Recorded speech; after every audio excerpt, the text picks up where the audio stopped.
For truth.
Or nobody will.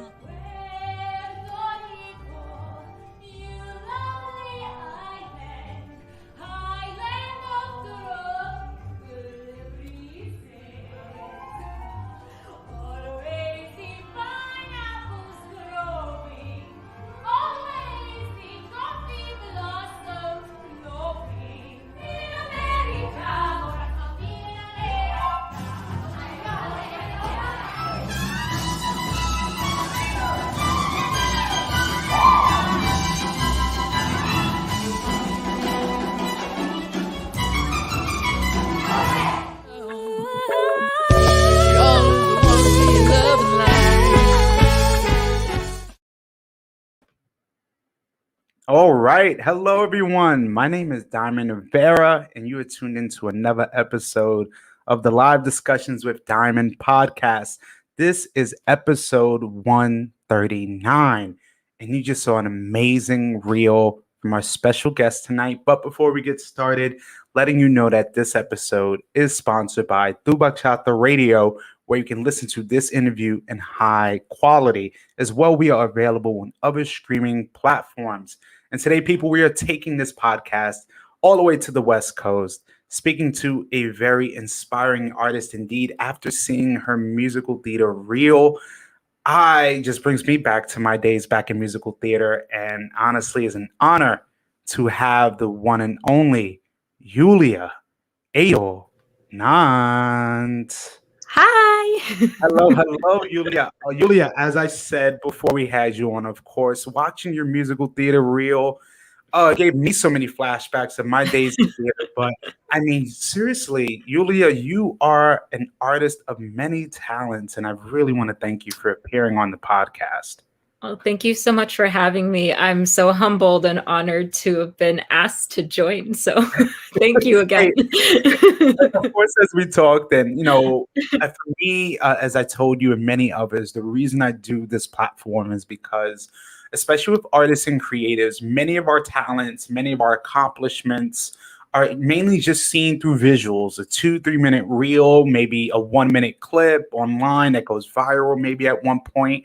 And a lot of people just get to see us on the stage. But for me, I feel it's so much more important as an artist myself for many years over the past 2 decades of really giving back and having artists like you come on and really share your story, because for so long, our work, our space has really been captivated by mainstream, and most of our stories are kind of really put to the wayside. It's really what the people want. It's really what everyone else wants to see.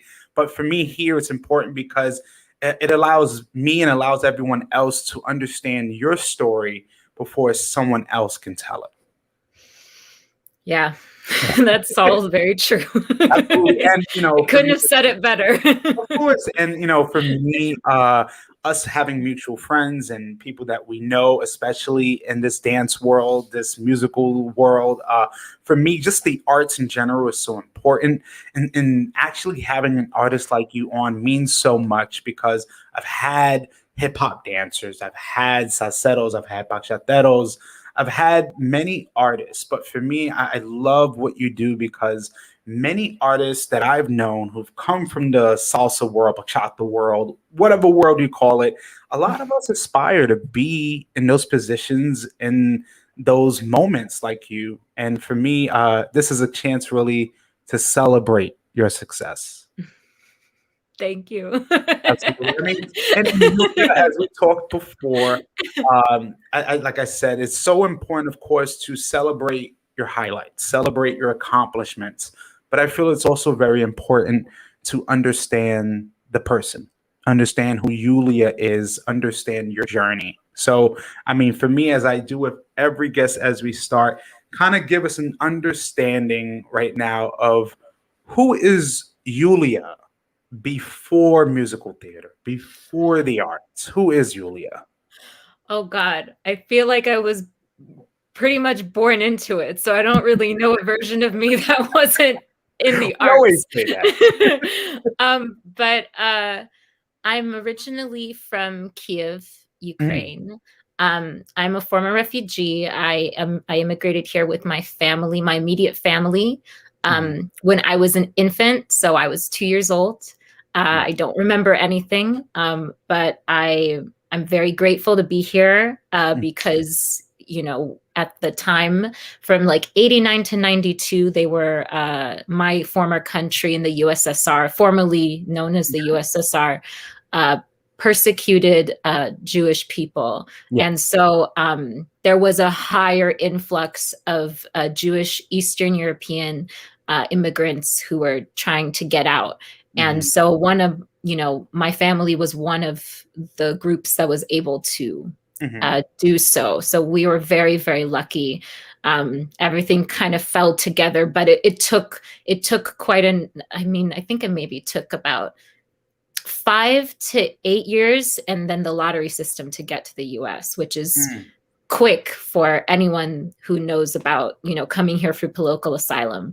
It usually takes a decade or more, if at all. So we were very, very lucky. But we immigrated here to straight shot from like Kiev to like stops in Latvia and like France, and then New York, and then San Francisco was our end stop. And then we were only allowed like I think $600 in my parents' pockets. They were in their early 20s and had me as pretty much a baby, and my older sister who was barely out of barely 5 years old. And we grew up in Tenderloin, grew up in not the safest area in SF, but it builds character, I think. And I was immersed with such a beautiful cultural just mix of everyone around me. I lived in a primarily Latinx area, primarily Black, neighborhood area. I got to be really immersed in such an amazing place. I think San Francisco is just a beautiful place for any artist to grow up in. And I definitely am grateful for being able to be so close to, dance studios, to music studios, to just so many amazing artists. So that greatly influenced me kind of right off the bat. Ever since, I want to say like 5, I haven't really stopped. Arts has always been my passion. It's always been how I've expressed myself. I feel like it's always been a part of my identity and a part of what I want to do in life, whether it's to help people or to continue my work as a performing artist. I want to have some semblance of arts in my life because it's so important to me in how I am as a person.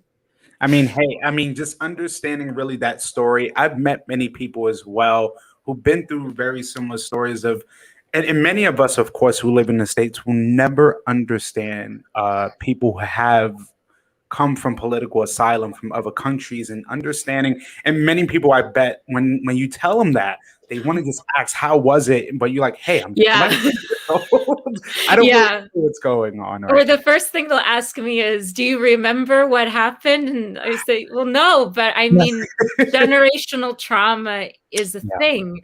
And unfortunately, anyone that has experienced that level of, a dramatic shift from escaping a totalitarian regime like my family did, it still affects you. Like your years from 12 months to 2 years old affects you into adulthood. So whatever I, don't recall, it still is in my body and it's still a part of me and it's a part of my story. And just more so also because my parents were quite young. And so they kind of grew up the same time my sister and I grew up. So it's a very different, it's a very different background than a lot of people I know my age, but that's okay. And I completely understand because, like you said, you and your parents are coming to a brand new country all at the same time. No English, nothing. Like they knew a couple of words. They were a fan of Beatles. Hey, which is how my name was supposed to be Yuliya, but in Russian it's Yuliya. So they named me after a Beatles song. So it's like no surprise why I'm in the arts. Like I was done from get-go. You were destined, I would say before you even touched down on US soil, you were already destined to be an artist. And even as you spoke as well, as you got older, kind of arts always being really a part of your life.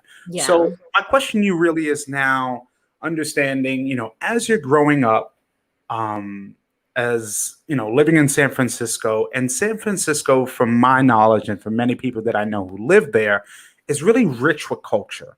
We're talking about, like you said, the Latinx culture, African American culture, just culture in general. Yes.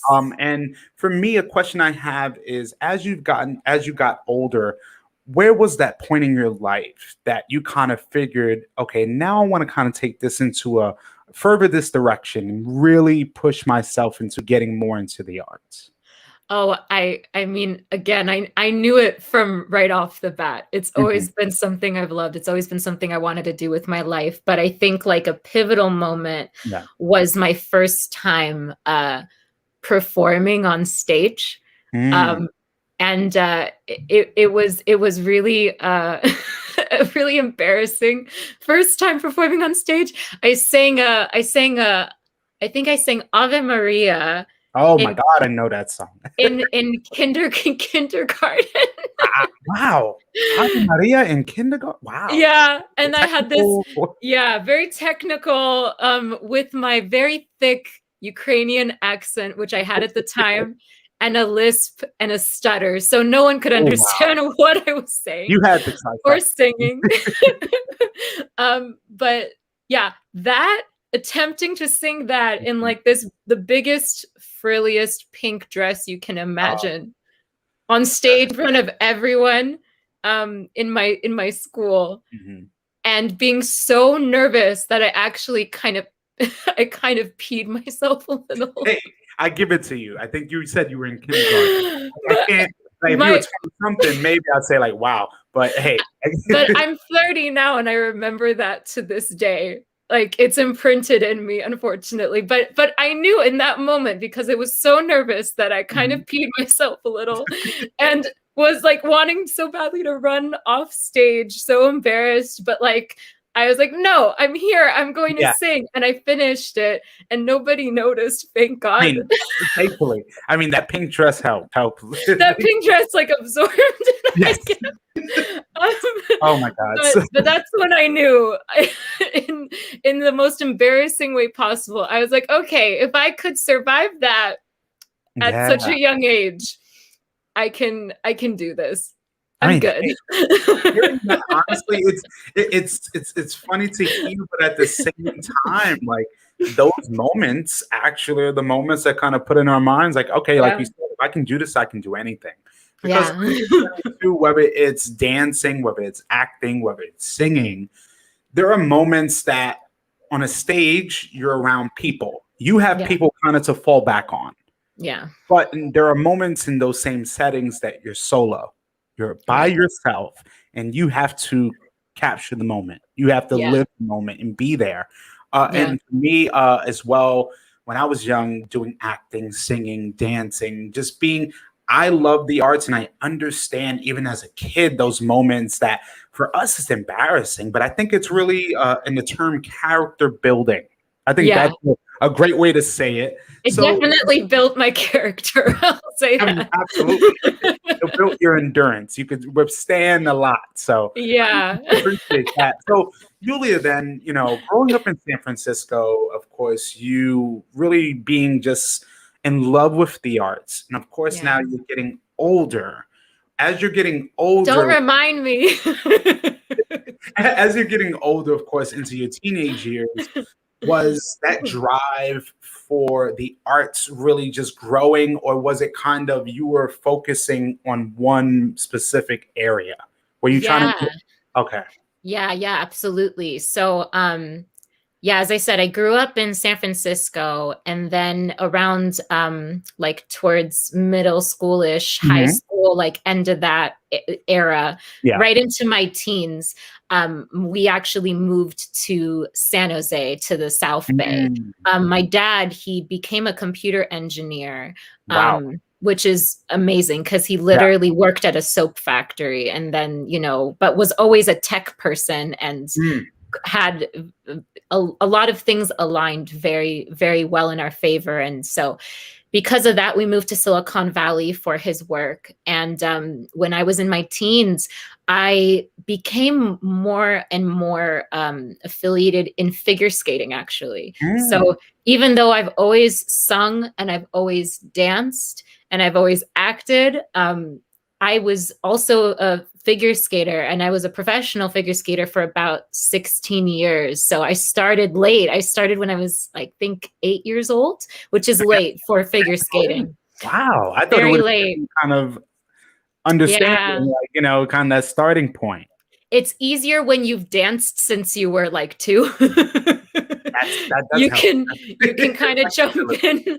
But I also, have always been passionate about that art form as well. And I just got really immersed in it. I was doing it every day. I was waking up 5 a.m. every morning before school, going to the ice rink, practicing, going to school, going straight back to the ice rink, and getting ready for competitions. And that was really what my life was going to be. I had full intention of being a professional figure skater. In my teens, I kind of went a little bit, I still was doing the arts, in school, but everything really was pushed to the direction of, this is what I'm going to be. I'm going to be a figure skater. This is it. And it shifted again, when I got older.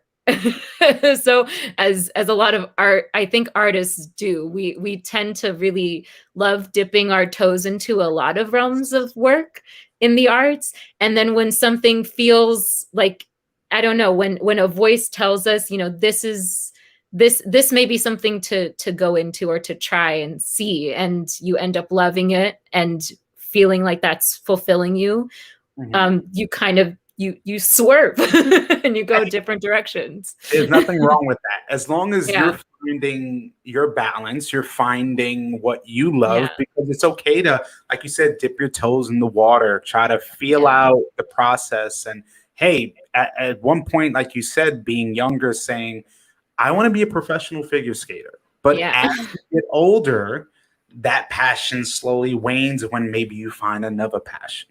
And that's Yeah. okay. And that's okay.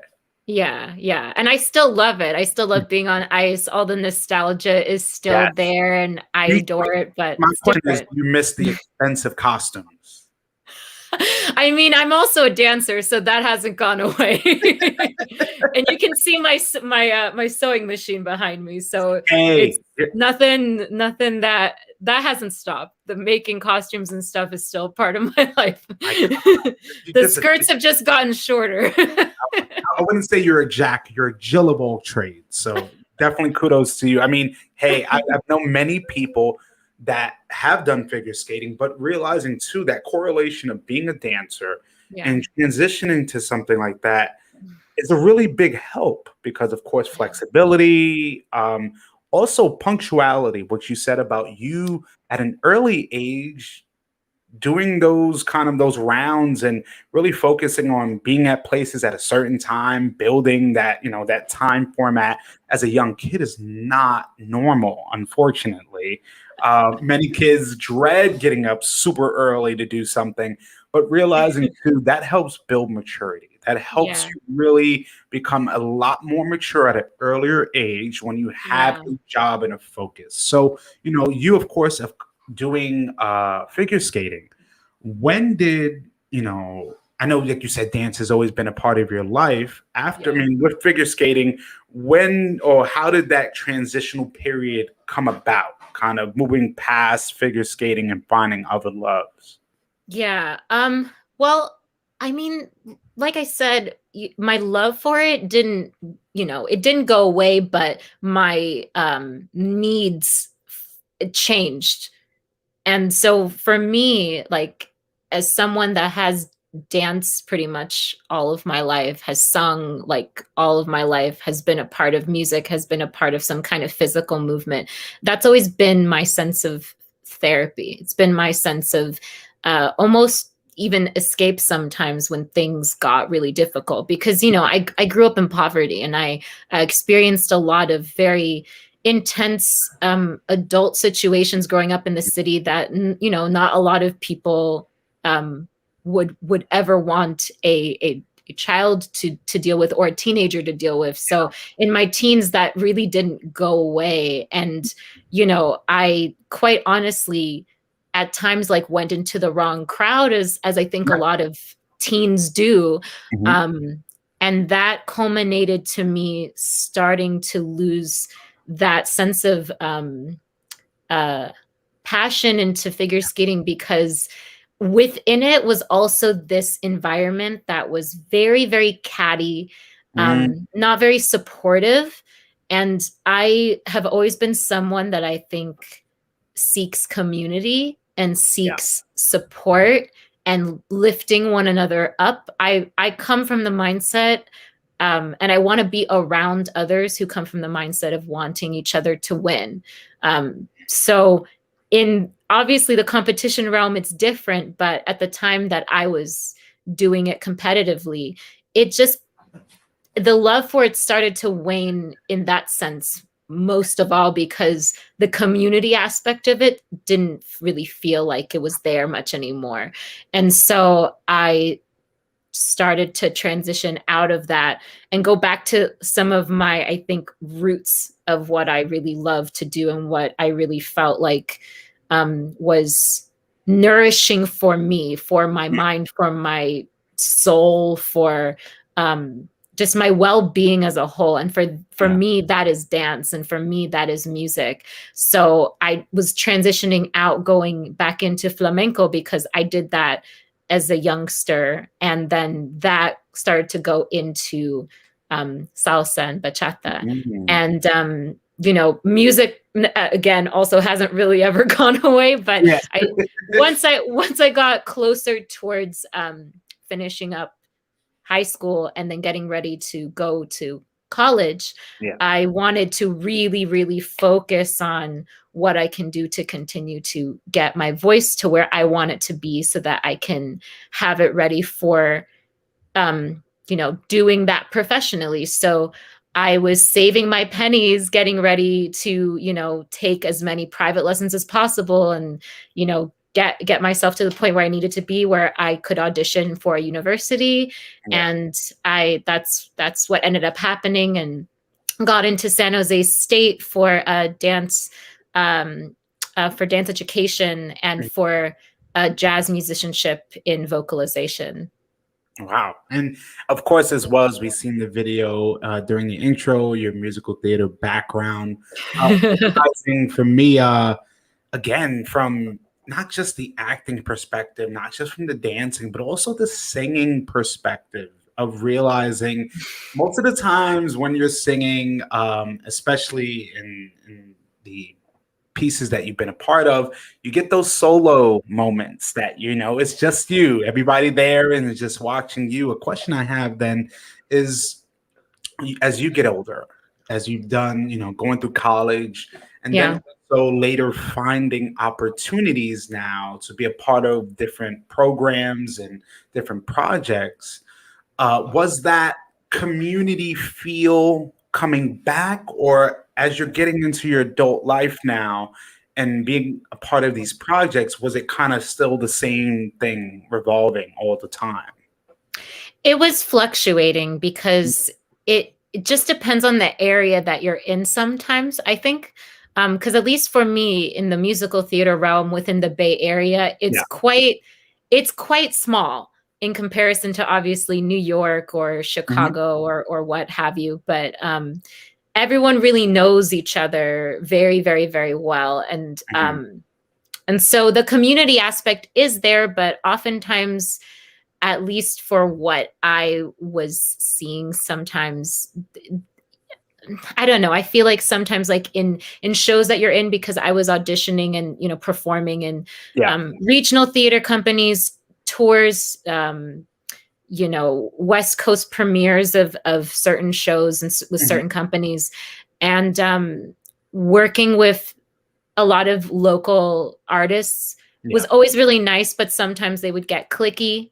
And when we would get new blood in, I was always really adamant about like, hey, we don't know that person, let's bring them in. But there's some people who are just, they really want to stay within their group, and that's fine. But I think I come from a mindset of also just wanting to make sure, maybe this is like my mom calls it my Jewish mom DNA, but like the nurturing side of me is like, I want to make sure everyone's good. I want to make sure everyone's okay.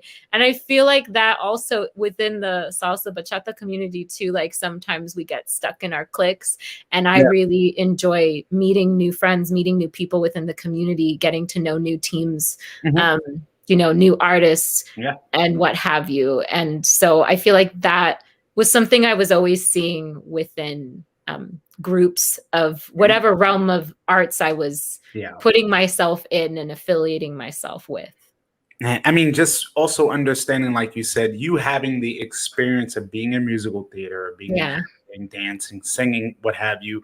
I think also it adds something extra, of course, than you kind of, dipping your toes into kind of the salsa and bachata scene. I tell many people there is more to life in California than just Los Angeles. There is so much of California, so many artists outside of Los Angeles that people should know and realize too, is that of course they see LA as the Hollywood glitz and glamour. Yeah. Shout out to LA. LA is lovely. Every time I go to LA, I'm a happy gal. It's a beautiful place. Absolutely. And for me, I love is that you having that background on musical theater, then dipping your toes into that kind of world where, many are classically trained or technically trained, especially if they're on the performing side. But I think people also have to understand that not every person within our dance community is a classically trained dancer. Many of them are just attendees, party goers, just there to have a good time. I think also too, I agree with the community aspect. For myself, I hate cliques. I really do. And especially in New York, extremely cliquey. Me, even my friends who will hear this, they might get mad. I could care less. For me, I love the community aspect because I believe as we work with one another, we can help grow our community more because I don't see the reason for division. Yeah, Division doesn't do anything. It only breeds jealousy. And me and you know for sure in this kind of art world where the focus is on the outside is everything is beautiful, everything right, is great, everything will happen for you, realizing there's also someone next to you that wants exactly the same thing. And right, you right. know you just have to really seize the moment. So a question I really have for you is kind of going back to the musical theater side before we really get more into more of your dancing, and then even with your current events as well, is which show for you kind of put you really on edge? Like the nerves were on like 10,000. Like I know you could say every show, but was there one show that you're like backstage and like I don't know what's gonna happen? Yeah, for sure. Absolutely, absolutely. Um, I'm I'm I'm very lucky. I've done a lot of really cool shows. I've played Mhm. a lot of really fun, cool characters that I'm very, very. I feel very humbled and privileged to have been a part of. But I think the hardest show for me that I had to really open myself up to Yeah. and really like feel okay no matter what happened was I was a part of um, a West Coast premiere of Rock of Ages, which is a 80s rock jukebox Yeah. musical show. And it was the first professional premiere of the show within the West Coast. It was with Center Repertory Theater. And every night that show was really tough because I was one of the principal dancers within the show, Mhm. and I feel like ensemble members get such a bad rap because I've played principal characters and I've played, the secondary principal characters, but I feel like playing in an ensemble role is one of the hardest things to do because you are on stage at all times. You have to be on it at all times. You probably have like 12 to like 16 quick changes, wig changes. You have to be on top of every single thing. You don't get a break. So it can be stressful. But for that show, it was quite stressful because part of our requirement as the Mhm. female principal dancers within the show, and there were only, I think, 4 of us. Mhm. So it was a pretty intimate company, was that we had to do pole dancing. Mm. And so we had about, I want to say, like 4 to 5 months of pole dance training Okay. daily. That was really It's not hard. easy. I've seen That classes. was really hard. Yeah. It opened my eyes of what like arm upper body strength that I lacked and I needed to get in order to be ready for that show. And it was a very wild ride because we had like poles that were not connected to the ceiling, so they were like this, they were like dreidels. So Wow. every time we were on there on our like 6-inch heels, we, being upside down, doing crazy, different positions and movements and having to look like this was our job, Yeah. uh, and to also look sexy and not like we're terrified that we're going to fall on our heads and get a concussion, which had happened multiple Oh times my within God. our rehearsal process. It was always like just I never knew what was going to happen, and that's why I love theater. Mm. It's almost a rush in the best sense, because I think like from my first moment on stage, why I love live performing so much is that it's Yeah. never the same show.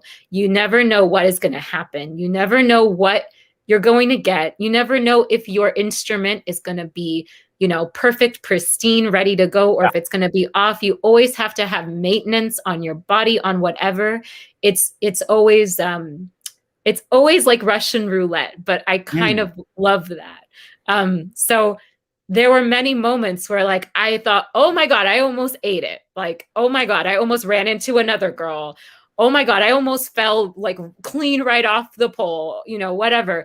But when you maintain your decorum and you find some way to still look like you meant that to happen, it's really dope. It's really cool. And you get, you know, you gain a confidence in yourself as an artist that no matter what is going to be thrown at you, quite literally, you can handle it and you'll find some way to make it work. And oftentimes the audience never knows, and it's just you and the company that knows. And I find that really exhilarating. I think that's really cool and not something that you don't always get, you know, in film or TV work or you know, as much as I love doing all sense of arts, live performing is a deep love for me, because that's never going to be the same show. Like I'm going to have that 100% amazing experience and that's it. And I get to keep and cherish that. But the next day, maybe it's going to be even better or it's going to be shit. And that's fine. But maybe I found a way to make it look less crappy. And maybe, you know, maybe I can keep that in my pocket for next time if something like that happens in another, you know, role that's similar or what have you. So yeah, I think that one was rough in the sense of like, I don't know what's going to happen, but I'm going to do my best. And it always ended up being like a really amazing experience, a really awesome time, and always really lovely feedback from our audience. So yeah, that was amazing. Really cool. Hey, as artists, of course, as dancers, having that, I completely agree 100%. I love live performing. I've been part of projects that are kind of pre-recorded and they're cool, but I really do love that live performance, because using that analogy of the Russian roulette, because you never know what could happen. You could be prepared. You could be mentally prepared, physically. Again, the laws of gravity, and anything can happen, and you really have to, you kind of have to just on the fly just adapt to the situation. And on everything, and relying on other people too. Like there will be some people that forget their lines, and you have to figure out, how am I going to get out of this scene alive because this person doesn't know what's next? I have to improv to get out of here.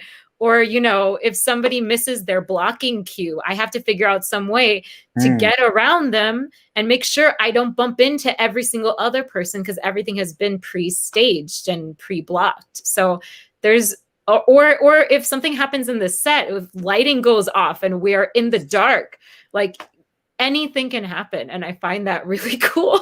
I love it. I appreciate it. But hey, stage hands, please be on point, because you know that set is. We are nothing without our tech crew. I'm forever without the tech crew. Be nice to your tech people, because if not, like you are going to get you're going to get impaled by something, and you need someone backstage to band-aid you up and get you ready to go back up. So you know, and one thing love your crew. One thing I have to say before we get into our last video, before we get into the random section, is what I really want people to understand is how much appreciation that I feel they should have for artists like yourself and many others that, like you say, you're doing projects that are literally maybe can be a few weeks, a few months, can, you know, really take time, and you're doing the same exact thing on a daily, on a week by week basis. And how much that takes a toll on your body, how much time you're away maybe from family, from friends, from your everyday life, and realizing this world is your life for that moment. And I think too, again, is I really hope people appreciate what artists like you do on stage, because it's not easy. They don't understand that, you know, all of this time that you're putting in, once you step off that stage, you're still faced with yourself. And you know, you have to go through everyday life with your everyday struggles. And for me, again, I tell everyone, respect the arts, respect the dancers, appreciate them. You know, those claps that you give at the end of those shows, that means something. That shows the artist that you care. You appreciate what they do for that time frame. And again, from me to you, I appreciate you and what you do. And especially as well, as I talked before, us meeting through mutual friends, and realizing me then looking, researching you, of course, and realizing how much empowerment that you give, especially on your social media, the things you post. And I really commend you for that, honestly, because we do live in a world that is so judgmental. But I think people should understand this world has always been judgmental. It just grows over time. It's just more open. It's just more seen because we have social media. And for me, not just as an artist, but as a human being, I respect everything you do. I love what you do. I love what you represent, the freedom that you have with yourself, but at the same time, expressing your humility, but at the same time being transparent. And that's something many people still to this day. I've met many people 10, 20, 30 years older than me that still can't find it within themselves just to be themselves, because they've lived for so long under other people's judgments that they don't even know what it's like to be themselves. And this next clip that we're about to show is actually a teaser from one of your most recent films. So before we get into it, Yuliya, explain what we were about to see. Okay.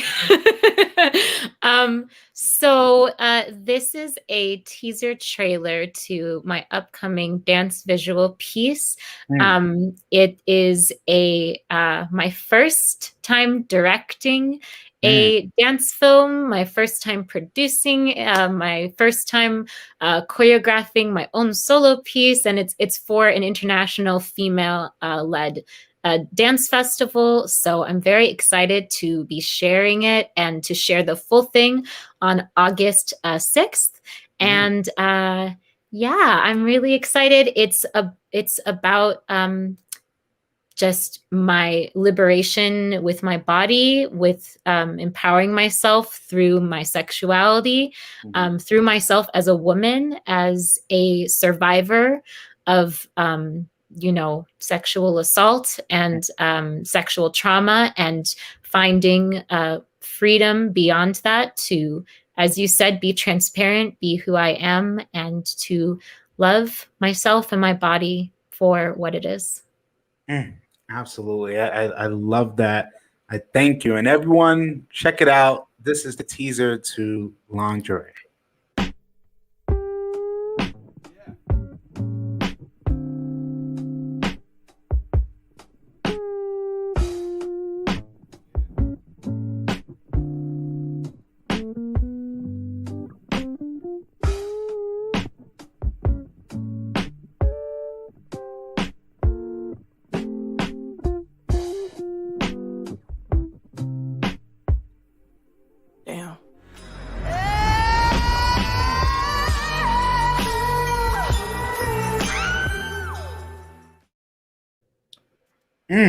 Wow. Hey, I can't give you everything. That's why it's a teaser. I love it. And I definitely can't wait to see it. And for me, again, just everything you said before about the liberation, about exploration, and understanding, of course, the world we live in. And also you speaking about your experience being a survivor of sexual assault, and me speaking to you and many others, but also on this platform for me, being a strong advocate of changing the culture. Because I believe for me, when I hear about female empowerment, liberation, freedom, I love it. But at the same time, I need to see men like myself, people like myself standing up for it as well. Because we can't say that we support these women, that we support their efforts without putting our own initiatives forward. Because for me as well, like I've told many artists over the years, now as a videographer, having my own media team, I know, and for me, it's my responsibility now, going to events, of looking at things much larger than just through a lens. I have Yes. to now more than ever really change the culture in putting in efforts that help create a safer community, and realizing that, unquote, something I had said previously on one of my posts a few days ago about the things that we did the old school way of things was never always acceptable. It was Yeah. just tolerated, and Yes. realizing it doesn't mean it was okay then, and it doesn't mean it's okay now. And for Yes. me, being a 30-year-old male who has grown up, I've literally been in this dance world in New York for 25 years, Yeah. over three-fourths of my life. And for me now, as I get older, I want to put initiatives forward that are showing that things can change when you put your mind to it, but also when you actually put actions. And for me, just seeing your journey, hearing about your journey, hearing about, just your growing up process of moving here, just going through your musical theater life, the trips along the way, and understanding how much you've gone through. And really, we've gotten a glimpse of it. And definitely, Yeah. we'll be able to unpack more definitely on future episodes. And because, again, like I've told you before, I feel like with a lot of people, our lives are really like an onion that we Yeah. have layers and we can unpack and unpack. And really, here is us here now giving a glimpse into your life, but realizing again, understanding the humility, the human being. For me, the person Yuliya is more important than the artistry. The artistry is, of course, a part of you, but at the Yes. end of the day, you are Yuliya Eydelnant, and that's the person I respect on even a higher level. So, for me, from one artist to another, thank you for everything that you do. Thank you. And can I just say, as a survivor, I'm really grateful and humbled by your support personally, throughout the whole process of what I've told you about, that I've experienced recently. Because as you said, if I'll just say really briefly, it's never been okay, the culture that we live in that is so heavily misogynistic, especially within the salsa bachata community. Mhm. There's a lot of internalized misogyny. There is a rape culture Mhm. that is underneath the lens of all the glitz and glamour of congresses, of shows, of these wonderful amazing dancers, but behind the scenes a lot of really dangerous situations occur, not just with women, of course, with men as well, but it very heavily with women, especially young women. And that's personally just one of the experiences of that happening to me. I was raped by my former dance director when I was 18. He was 35. And I saw him recently at a dance event here, even though I told a female organizer about everything that happened. And I saw a week later of her in a picture smiling with him, and her not understanding why I was uncomfortable to go to her future events. And after talking about it briefly, because I felt so overwhelmed by that experience, I talked about it briefly on my social media because I don't feel comfortable hiding that. I think people need to know that that's not a singular experience. I'm not special in any sense of the word of that experience. I know many other women who've experienced the same thing and see their past perpetrators at events. I know women who have recently been sexually assaulted at congresses, at events, just this year alone.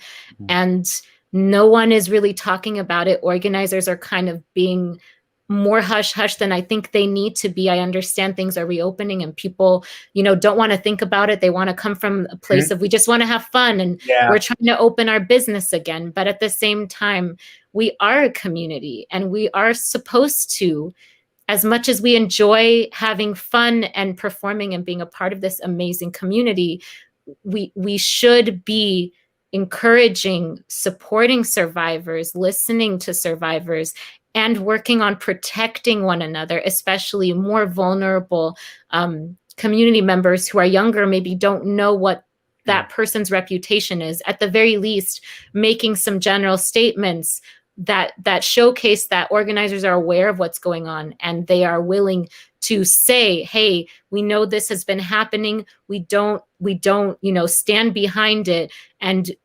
predatory behavior won't be tolerated. At the base level, I think that should happen. And so I just want to say, as a survivor, I'm so beyond grateful to you for putting more support and more knowledge of that in the forefront to the community as a whole, because I don't think enough people are doing so, and enough people are taking responsibility and acknowledging that, hey, maybe we should be looking at one another and looking out for one another, and talking about consent, and talking about, what is okay, what isn't, what is safe and what isn't. And so I just want to say thank you again, because you have been such a support network for me with what I experienced recently that was pretty traumatic. And I'm really grateful to know that there are people within the community like you who are supportive and who want to make it better for us and for all of us as a whole. Absolutely. I really thank you, because, for me, having people like you that are speaking up, and for me, I feel any person who's been a victim, they choose when to speak on their experience or speak about it at all. But having you being the person that has put your life in the forefront, has put your story there out for the public to see, I respect it, because I understand the toll it takes just mentally on someone, me knowing people who have been through very similar situations. But for me, I feel if we have more people like yourself in this world, but in general, just having people like both of us, that the people who are speaking out, but the people that are enacting change, things will change for the better. We're not going to fix everything tomorrow, even though I wish I could snap my finger, we could. But having these conversations are better than what we were doing 3 years ago and not having them at all. So for me, again, I thank you for everything you do. And I think now it helps us transition to our last segment called The Randoms, which is about 10 questions that allows me to get to know you a little bit better. So all I need to know is when you are ready. I hope I'm ready. All right, they're going to come fast at you. All right, number one. If you could have one meal right now, what is it? Oh, man. Pad Thai. Oh, okay. I like Thai food myself, definitely. All right, number two. What is your favorite city to dance in? Paris in France. Oh, man. Their bachata festival is next level. It's so fire. It's so good. Yeah. You just just take my money, please, Paris. Take my money. Same. Take me back. So number three, if somebody's visiting San Jose and they say, hey, Yuliya, I would love, what's a good place to eat? Where are you taking them? Oh, man. Oh, God. I would say Tsing Tao Pho is my favorite pho place. I love a good pho. Yes. San Jose has amazing pho. So for those of you who do not know, now you know, now you're aware. Come over, get some pho. Absolutely. All right. It's real good. Is for a person visiting San Jose, what is a place you tell them, hey, you should go visit this place? Without food. We're talking about an attraction, a tourist spot. We have a really beautiful Japanese gardens that's located really close to downtown. And it's just so beautiful in the spring. I don't know. You can't put it in a bottle. It smells amazing. It's so relaxing. It's so therapeutic to me just to be in nature. And I feel like that is kind of my favorite little spot that I take people, to just want to chill out and smell some nice flowers and maybe, read a book or something. Hey, have a picnic. I don't know. Come on. Just enjoy nature. Nothing wrong with that. All right. Next question is, if you had a store right now, what is the name of that store? If I had a store? Yes. It could be anything you want. What is the name on that store? Oh, man. Okay. Yuli's music, because I love records and I collect records. I'm a record head, so I would love to have a record store, just accumulate as many records as I can. Okay, awesome. Yeah. Next question is, if you could perform one song right now, of course not right now, but if you could perform one song at a showcase and it's up to you, what song is it? Perform like sing or perform like dance? Oh God. I think it would be for me, Otis Redding's Cigarettes and Coffee, because that's my favorite song, and I sing Otis Redding nonstop. He's my dude. Oh, okay. Big ups to Otis Redding. All right, next question, Yuliya, is tell me something about San Jose. Not just a tourist attraction, but just about San Jose that you love so much. Man, I don't love it that much. It's okay. It's an okay place. It's okay.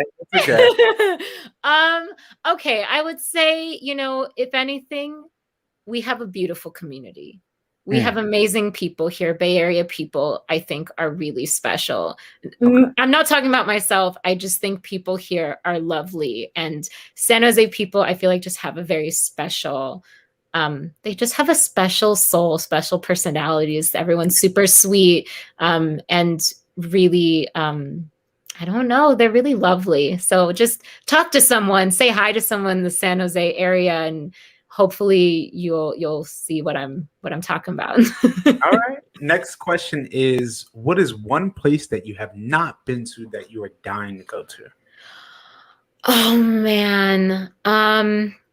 A place I am dying to go to would probably be Ireland. I love Ireland. I'm obsessed with Ireland. So that would be really dope to go there.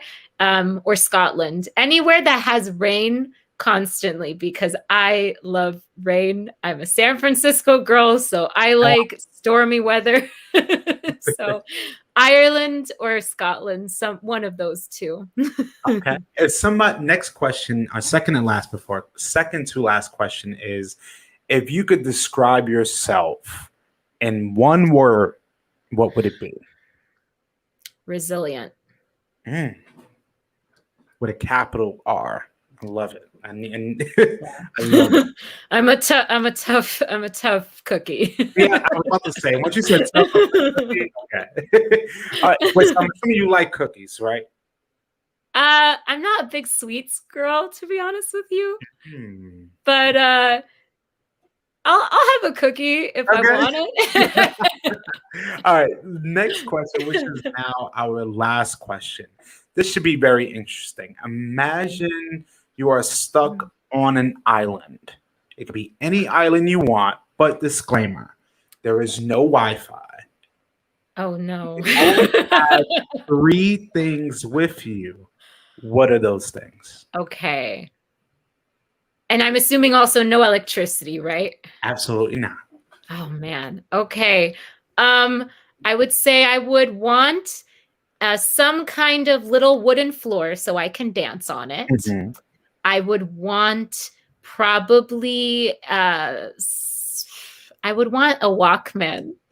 I'd want a Walkman with one of my favorite like Motown records in my little my little old cassette tape case, because I still have one of those because I'm an old fart in the inside. I can't have no music or I'd go crazy. So that, some kind of floor so I can move, not go crazy as well. And probably I would probably also have I